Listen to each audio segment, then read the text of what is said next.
Следственный комитет Коми завершил производство 5 новых уголовных дел в сфере ЖКХ. Отличились чиновники и коммунальщики Уктыла, Ухты и Воркуты. Северина Арпа подробнее. В Ухте раскрыто сразу 2 махинации с бюджетными деньгами, которые муниципалитет выделял на капитальный ремонт крыш многоквартирных домов.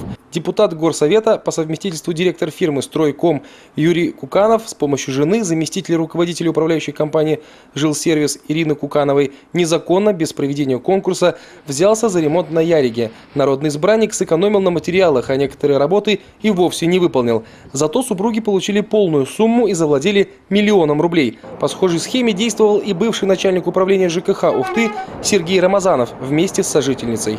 В случае с Рамазановым, там организация, возглавляемого сожительницей, фактически даже не имела средств и сил для осуществления данных работ, то есть не имела штата сотрудников, а посредством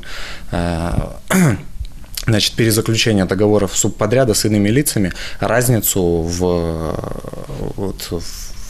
при производстве работ более 1 000 000 рублей фактически положил себе в карман. В Воркуте завершили расследование уголовного дела в отношении бывшего депутата Горсовета Вячеслава Смирнова. На протяжении 5 лет он был учредителем и возглавлял несколько коммунальных организаций. Они собирали с населения платежи за поставку различных услуг, но до ресурсоснабжающих организаций деньги так и не дошли. В кармане Смирнова осело 90 миллионов народных рублей. Давал непосредственно указания подчиненным работникам о переводе денежных средств, поступающих от плательщиков коммунальных услуг, на личные имущественные интересы последнего, в том числе получения различных денежных премий, а также о переводе данных денежных средств в интересах управляющих организаций, возглавляемым им самим.